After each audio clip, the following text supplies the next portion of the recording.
Hi, today we are talking about Bioscience. Regular Journey subscribers would probably recognize this game as one of my top holdings. And just as a reality is that unless there's some sort of external or internal shock or unfavorable development, I don't plan on trimming Bioscience as a percentage of my portfolio until it's at least 50 to 100% higher from its current share price. And even then, in that scenario, I would revisit their growth rate, their fundamentals to see where they are, because maybe even if it were 100% higher, I'd still be holding on to it just because of this multi-bagger potential. And I like aligning myself with management. I like the business model, and I like how they've executed over time. So here's my short overview of Bioscience. This is an exclusive video just for Journey subscribers. I'm grateful to be able to share this journey with you, and I always love getting the emails that you send to me at journey@unrivaledinvesting.com where you share your journey. So it just honestly, it warms my heart to think that I could potentially help you by sharing my thoughts and musings about what I own and my own personal investment journey, and hopefully it's helpful to you. So Bioscience, they have a beautiful business model. Honestly, it's one of the best business models I've seen. And it's a small company. It's under 100 million US dollars, but it's a very beautiful business model in that they license products that have already been approved in other countries. And so it manages their risk. They focus on differentiated products. So generally products where the market size might only be a few $1,000,000. And this is part of that gives them some sort of advantage, is that you're not going to see lots of competition inherently because they're much smaller markets. Maybe you're talking about a market that's only 10 million total in size or 20 million total in size. And that's how they get their business in the first place, is that they're looking at a company that rolled out a product, let's say in Europe, and it would just be a pain for them to set up a whole division in Canada, given that, let's say at most it's a $20-30 million market. But Bioscience can say, hey, look, this is our expertise to in-license these deals and then roll them out. We already have the relationships, and we'll make some sort of exclusive deal to get these products. So that's you see this sort of beautiful flywheel effect where they in-license or acquire proven products. They build the sales and marketing team, roll it out, sell the product. Then they take their existing products and either rebrand them or re-emphasize their branding, or start selling them internationally for some of their products. So primarily it's their Fairmax product, which they own outright, that they can sell internationally. And then it's about, hey, if we have the sales and we're getting these great, these new products, these niche products that don't have a lot of competition, then we're able to have growth because we layer on new products that way, if we're the only one of a few players in a market, we probably have a little bit of pricing power each year. And so that results in profitable growth and long-term earnings per share growth. And that's ultimately what shareholders should be interested in. What's your earnings power per share, and is it increasing over time? And the margins of this business are, and it's beautiful because you effectively have the margins of an exclusive pharmaceutical business with none of the R&D risks or minimal aspects of the R&D risk, because they're not funding a bunch of R&D to try out new drugs. They're saying what's worked in other markets, and let's find these little niches that we can play in Canada. So I like this business model. It's a lot less risky. They've proven themselves to be able to scale it up, at least so far. It's 20 million plus revenue. So it's interesting, can they continue to do it? Here's Fairmax, and this is talking about Fairmax powder, where in July 2012, Bioscience Pharma received marketing approval for Health Canada for its unique new oral iron supplement, Fairmax powder. Fairmax powder is the only oral iron product available in Canada in a dissolvable powder, and comes in pleasant tasting grape and raspberry flavored crystals, which can be conveniently dosed by diluting them in water or mixing them with soft foods. This innovative product is based upon the same non-ionic polysaccharide iron complex technology found in Fairmax 150. Fairmax 150 is the main product here. Other oral iron products made from common ferrous salts intended for infants and children either have an unpleasant heavy metallic taste which deters patient compliance, and that's a big issue, is that if a patient is anemic and they need to have an iron supplement, if it doesn't taste good, they're not going to do it. So here it tastes good, or it's easily taken, and they take it, which results in better patient compliance, or they come in formulations containing alcohol, which healthcare professionals and caregivers prefer to avoid. And so this is an example where they took Fairmax 150 and they're like, hey, how can we figure out new and clever ways to sort of capture this market? And this was, launching this flavor powder that win kids and moms that don't want to, deal with this. And look, even though Fairmax has been around for several years, year to date 2020, it's still growing at 11%. This is total volume growth, so they're still putting up some nice numbers, even though this is a really niche market. And you can see for these products, they're still putting up, solid figures. Cysview, there were some problems due to COVID because it's impacted by what's an elective procedure, and so that's why you saw this decline. But otherwise, like they're different products that they've added over time have been growing nicely. And you can see like this is Fairmax, where it's the number one over-the-counter brand recommended by physicians and pharmacists going back through 2017. And they're just constantly trying to figure out new ways to spin it, look at or new different variants of it. Like the vegan certified, because hey, if you're vegan, you care about what goes in your body deeply, and you don't want products that are effectively meat-based. And the reality is, a lot of pills are actually have some sort of pig like gelatin that are for the capsules, and so that's like really important for some vegans. And so hey, you don't have to worry about that with your Fairmax treatments, and it's critical for some people with iron deficiency. So you think about this little niche product where they do have marketing pricing power, which management has talked about, where they raise pricing a little bit each year, and they are growing volumes each year, by figuring out these little ways to, maybe we put a raspberry flavor or something like that, and it's just better than many of the alternatives. And it's made easier when you're the number one brand recommended by, let's say, the physicians, by, let's say, the gynecologists that are recommending to their inpatient. It makes it a lot easier when the pharmacists and the doctors are recommending it. They effectively become part of your sales force. And you can see what their business, looks like over time, which is it's about in-licensing, then getting, regulatory approval with Health Canada. That's equivalent to the FDA here in the United States. And then you have pre-launch products, and you can see what they have right now, Combogesic and a new women's health product. Then you can see what's being launched, Bella and Fairmax PD. That's their latest spin on Fairmax. You can see all the things that are currently in their growth phase, where it's all about let's spend the dollars on marketing, having a sales force go out, talk to new doctors. For Fairmax, Cathogel, Fairmax powder, Repagyne, Agitol system, Cysview. And then there's sort of products that are in the maturity phase where it's just about maintenance of their products. But for the most part, they're looking at this as a growth portfolio with pre-launch and launch, that's coming up, in the months and years ahead. So here's an example. The reality is none of this is like, oh my gosh, super sexy, like new IPO. No. This is like very boring. This is not sexy products. Here it is, Repagyne in October, or excuse me, this is Repagyne in October 2013. The company signed an exclusive Canada licensing and distribution agreement. Pursuant to the Repagyne agreement, the company distributes a women's health product, Repagyne, which is an innovative vaginal suppository that has received approval from Health Canada.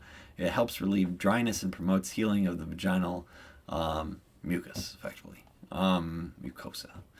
So here it is. This is probably getting like making, I'm sure, all the male viewers start squirming in their seats thinking about suppositories. But like, hey, it's not sexy, but it's sexy financials. Repagyne is supported by clinical evidence of both efficacy and symptoms relief, and has been recommended by doctors and successfully used by women in several European countries, including Italy, France, Belgium, Switzerland, Denmark, and Poland, for over 10 years under the brand names Cicatriden and these other brands. So in short, it's showing that this is something that was tried and true before it was rolled out in Canada. And they're like, oh yeah, it's successful in Italy. They can see what the revenue figures are in these other countries when they scheduled the negotiation. And it's like, oh, okay, yeah, we're willing. Let's make a deal for that. Another example of a not sexy product. This isn't the latest AI IPO. This is not a sexy product. It's Adjutant System, where it's pre-filled syringes for emergency settings. Like if you're in shock, like you don't want to waste seconds. The doctors don't want to waste seconds on like, hey, what medication do you need? And they have 3 different types. And it's like, oh, he's in shock. He needs to have this. Boop, boop. It's already the pre-filled doses, and you just pop it right in, and you can do it in like 3 seconds. So like, not revolutionary stuff, but stuff that fits a very clear niche, and can have really compelling economics. And that's so not sexy products, but sexy financials for sure. Where 70 to 80% gross margins, that's incredibly high. Those are software type numbers. 28 to 35% operating margins, 25% free cash flow. If you look at that, if you average the figures out for the last 3 years, their free cash flow relative to sales is around 25%. I mean, those are mouth-watering, just beautiful numbers for what is otherwise a micro company. The biggest question when you're thinking about all these things is like, well, yeah, it's great to have these things, but like, what's the valuation and what's the growth? Because reality is growth is usually the biggest driver of investor returns. And the question is, can they deliver growth in the years ahead? And here's, they talk about a new slate of products that are going to be driving their growth.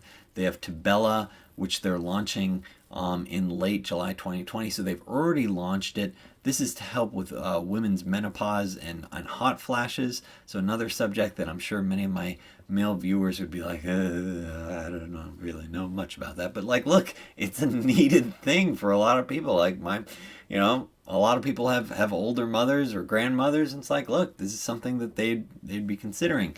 You have Combogesic, which is a combined formulation of acetaminophen and ibuprofen for pain relief. It makes it a lot easier for compliance and easier in hospital settings. That's going to be coming up in the coming months. They also have another women's health product that's going to be coming up that was in-licensed in October 2020. That's already been Canada Health approved. And this is just what they've signed. And the reality is their whole business model is predicated on the idea of signing new things every year. So it sort of layers in and just builds up on top of each other. So they have several deals in the works.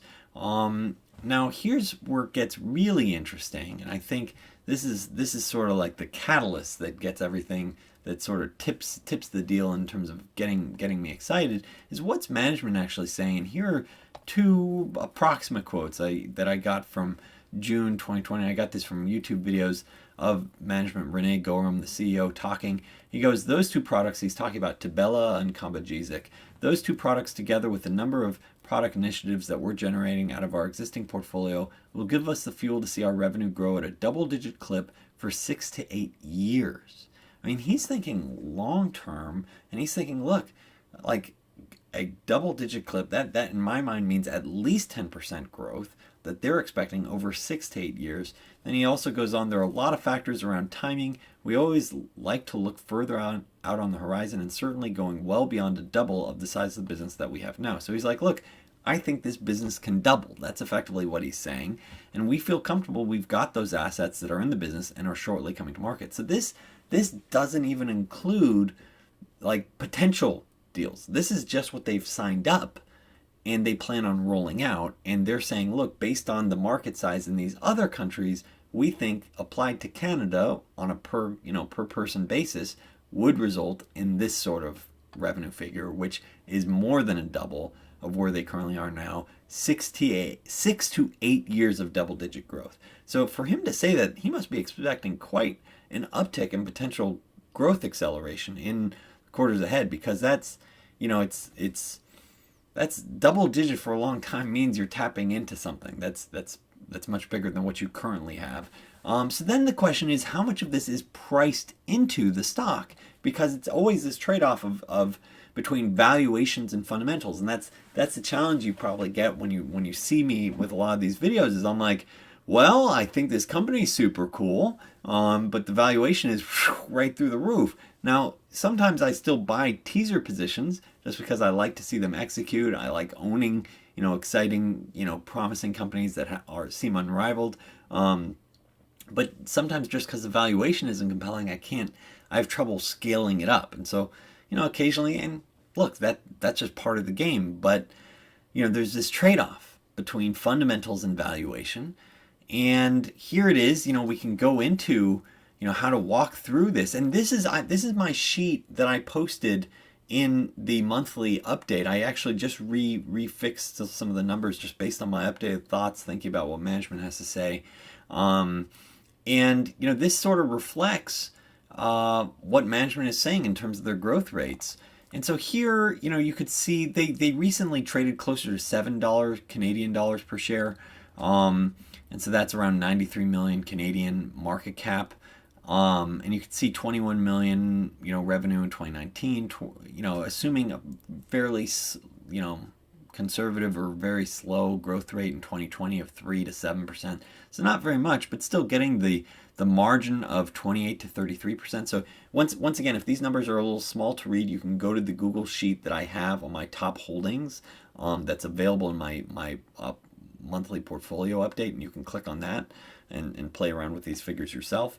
So here it is, the implied earnings multiple is 16 to 20 times, but that is before you factor in their cash balance. And the reality is they have 24 million cash balance.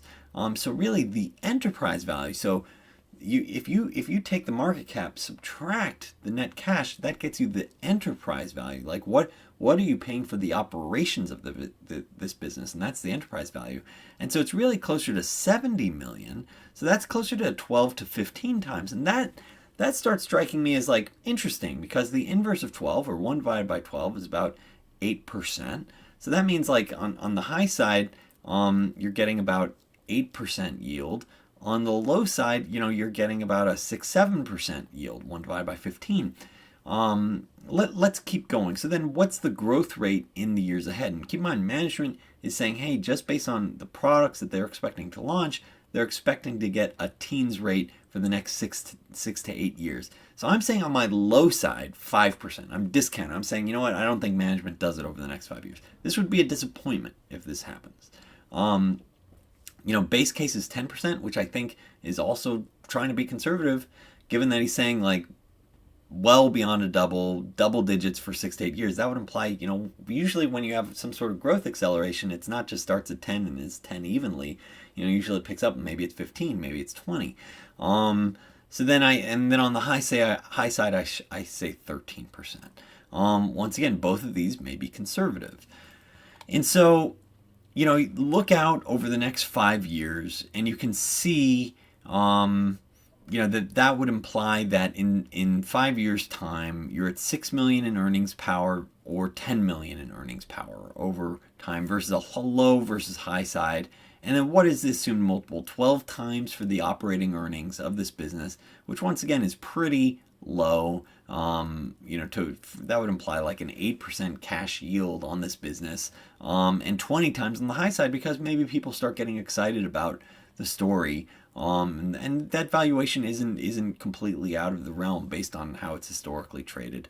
And so based on that, just for the business value, before you factor in their cash generation, before you factor in their cash on the balance sheet, that would imply about 123% upside and 24% downside just for their business value. So that's 71 million versus the $93 million market cap. Now let's layer in the cash value of 23.7 million, and that gets you to $94.7 million valuation versus 93.37. So that means your downside scenario, this low scenario, I'm saying is like 1.4%.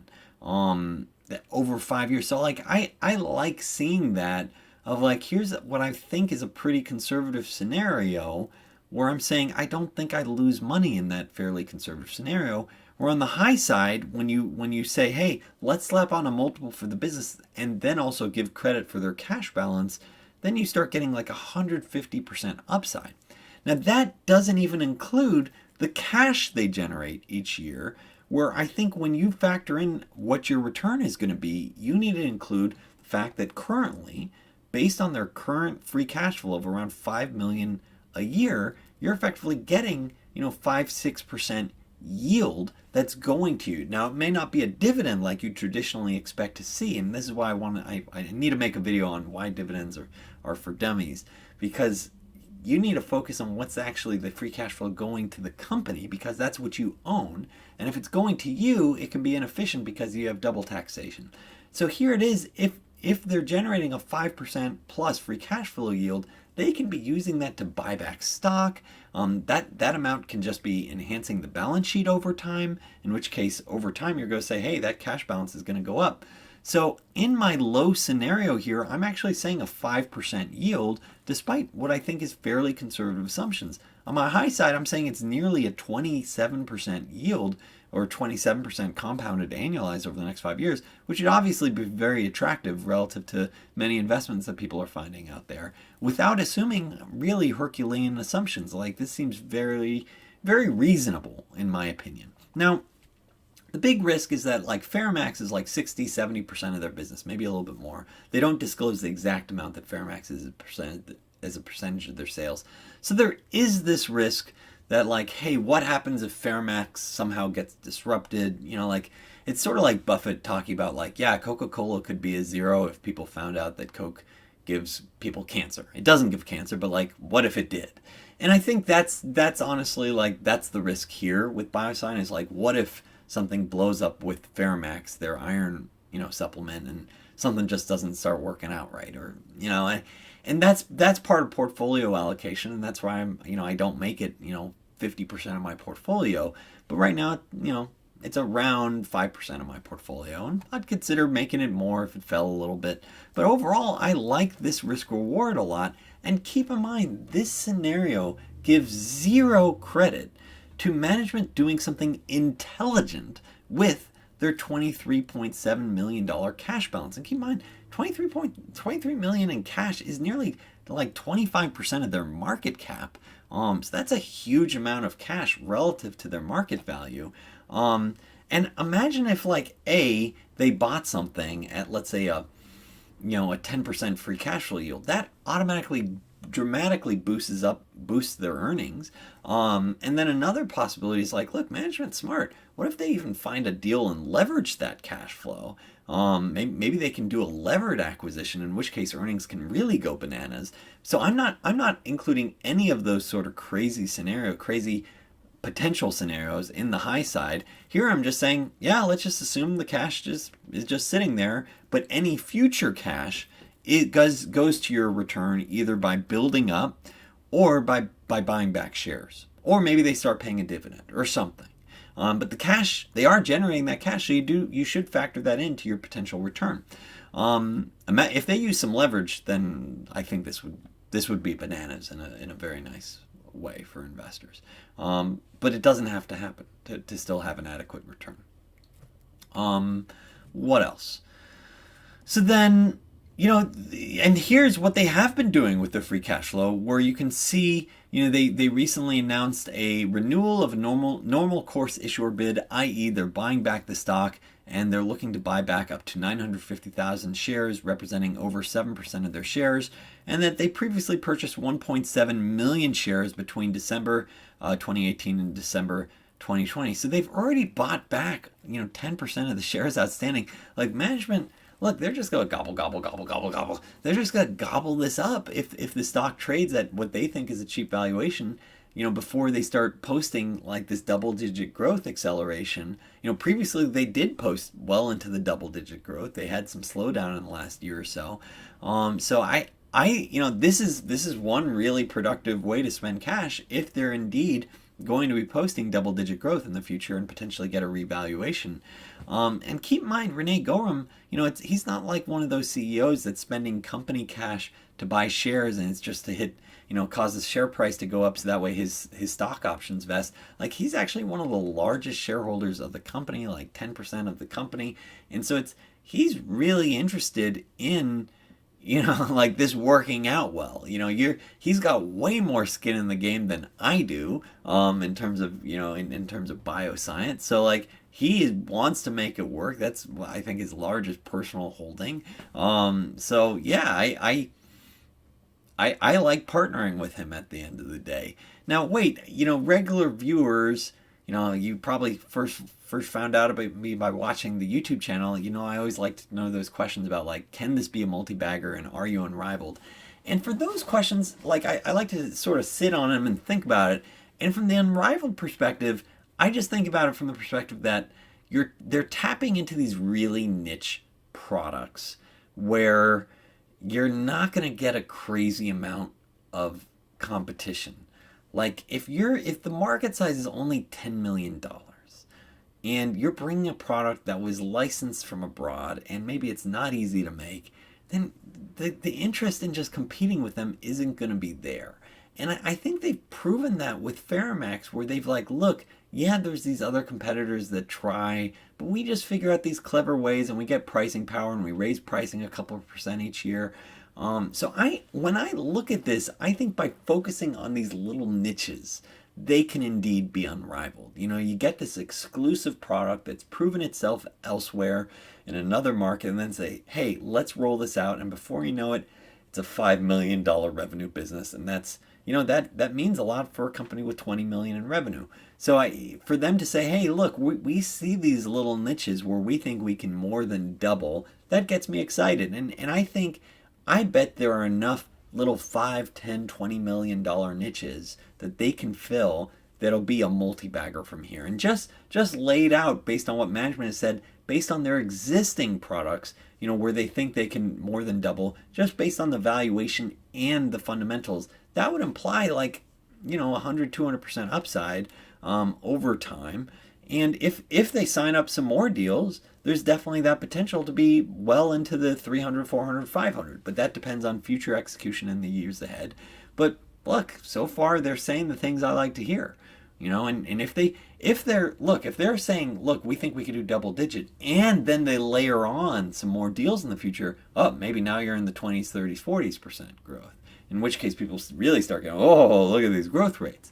So that's how I think about this, which is like it's a beautiful business model because it's all about taking your profits and reinvesting them into acquiring new deals if you want to. Most of the time the cash flow just builds on their balance sheet, and if they find something interesting, hey, that's part of their operating expense of like, hey, let's acquire this exciting deal and let's layer it onto our current growth trajectory.